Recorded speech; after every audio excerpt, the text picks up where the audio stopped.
Actually, Granddad, Christmas is a pagan holiday. And Jesus probably hates you for celebrating it. There ain't gonna be no Scrooges in this house, boy.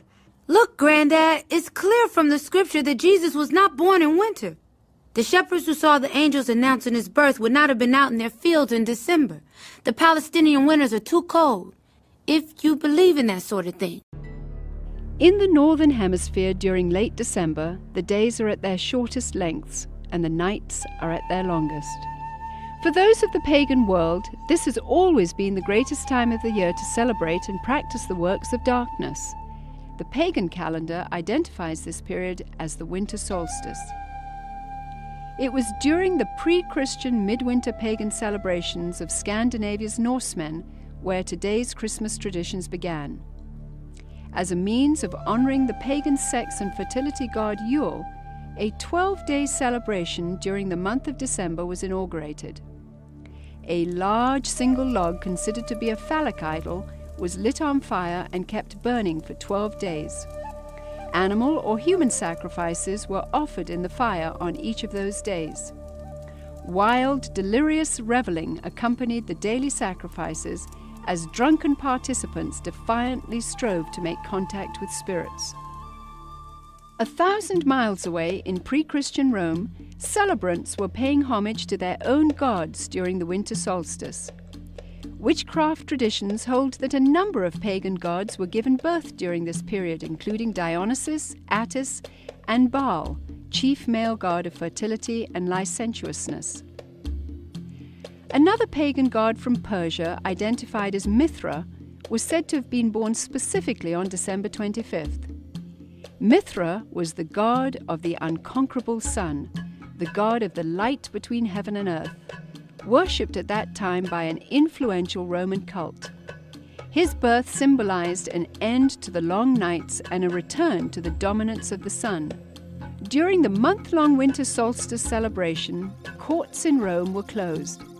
Any and all crimes were allowed. Homosexuality, cross-dressing, and uncontrolled debauchery reigned supreme. Rome's order was turned upside down.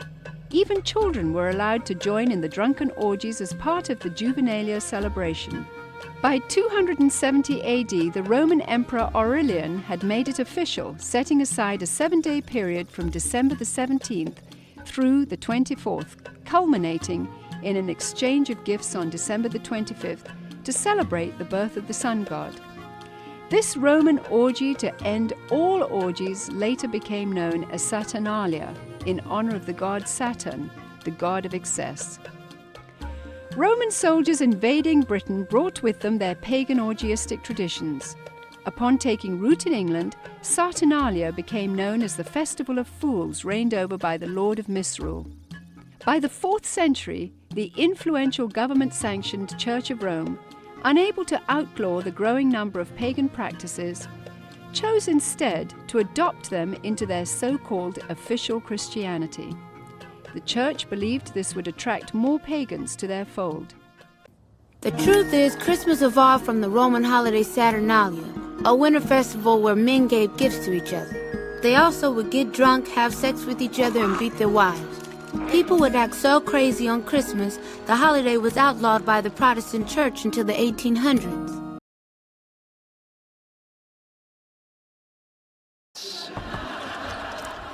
Hey, Sheldon, are you and Leonard putting up a Christmas tree?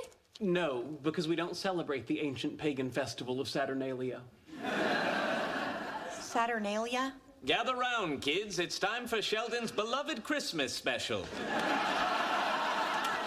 In the pre-Christian era, as the winter solstice approached and the plants died, pagans brought evergreen boughs into their homes as an act of sympathetic magic intended to guard the life essences of the plants until spring. This custom was later appropriated by Northern Europeans, and eventually it becomes the so-called Christmas tree. And that, Charlie Brown, is what boredom is all about.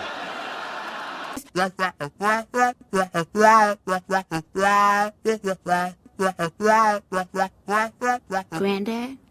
Granddad! I'm sorry, boy. What was that? I just explained the entire history of Christmas. Please don't free the slaves. It's a bad idea. They'll try to get back at us, and that's our biggest fear.